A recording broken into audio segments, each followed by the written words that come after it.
ಚಿಕ್ಕಬಳ್ಳಾಪುರ ನಗರದ ಎಸಿ ಕಚೇರಿ ಮುಂದೆ ದಲಿತ ಸಂಘರ್ಷ ಸಮಿತಿ ವತಿಯಿಂದ ಹಲವು ಬೇಡಿಕೆಗಳ ಈಡೇರಿಕೆಗೆ ಆಗ್ರಹಿಸಿ ಮತ್ತು ದಲಿತರ ವಿರೋಧಿ ನೀತಿ ಖಂಡಿಸಿ ನಡೆಸುತ್ತಿರುವ ಹೋರಾಟ 6ನೇ ದಿನಕ್ಕೆ ಕಾಲಿಟ್ಟಿದೆ. ಎಲ್ಲರಿಗೂ ಸಮಬಾಳು ಎಂಬ ಘೋಷವಾಕ್ಯ ಕೇಳಲು ಮಾತ್ರ ಹಿತ, ಅದು ಕಾರ್ಯರೂಪಕ್ಕೆ ಬರುವುದು ಕನಸಿನ ಮಾತಾಗಿದೆ.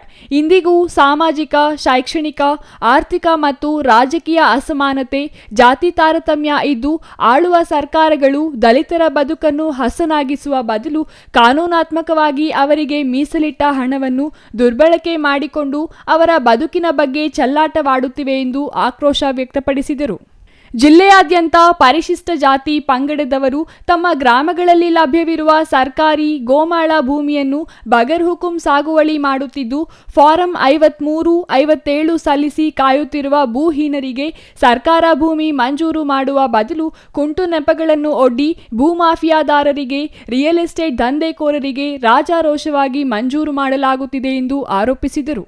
ಈ ಎಲ್ಲ ಸಮಸ್ಯೆಗಳಿಗೆ ಸಂಪತ್ತಿನ ಅಸಮಾನ ಹಂಚಿಕೆಯೇ ಮುಖ್ಯ ಕಾರಣ.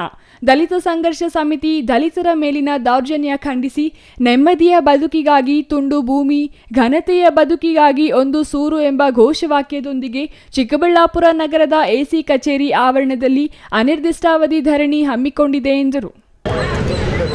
ಏನು ಚಿಕ್ಕಬಳ್ಳಾಪುರ ಜಿಲ್ಲೆಯಾದ್ಯಂತ 20ನೇ ತಾರೀಕಿನಿಂದ ನಾವು ಅನಿರ್ದಿಷ್ಟ ಧರಣಿಯನ್ನು ಪ್ರಾರಂಭ ಮಾಡಿದ್ದೀವಿ. ಅದೇ ರೀತಿಯಾಗಿ ನಾವು ಇಲ್ಲಿ ಉಪವಿಭಾಗಾಧಿಕಾರಿಗಳಿರೋದ್ರಿಂದ ನಾವು ಉಪವಿಭಾಗಾಧಿಕಾರಿ ಕಚೇರಿ ಮುಂದೆ ಅನಿರ್ದಿಷ್ಟಾವಧಿ ಧರಣಿ ಮುಂದುವರಿಸ್ತಾ ಇದ್ದೀವಿ. ನಮ್ಮ ದಲಿತ ಸಂಘರ್ಷ ಸಮಿತಿ ಹಾಗೂ ನಮ್ಮ ಜೊತೆಗೆ ಚಿಕ್ಕಬಳ್ಳಾಪುರ ಗಡಿನಾಡು ರೈತ ಸಂಘದ ಮುಖಂಡರೊಂದಿಗೆ ಮತ್ತು ಅವರ ಕಾರ್ಯಕರ್ತರೊಂದಿಗೆ ನಾವೆಲ್ಲ ಒಟ್ಟುಗೂಡಿ ಅವರು ನಮಗೆ ತುಂಬ ಬೆಂಬಲ ನೀಡ್ತಾ ಏನು ಈ ಅನಿರ್ದಿಷ್ಟ ಧರಣಿಯನ್ನು ಅನೇಕ ವರ್ಷಗಳಿಂದ ಉಳುಮೆ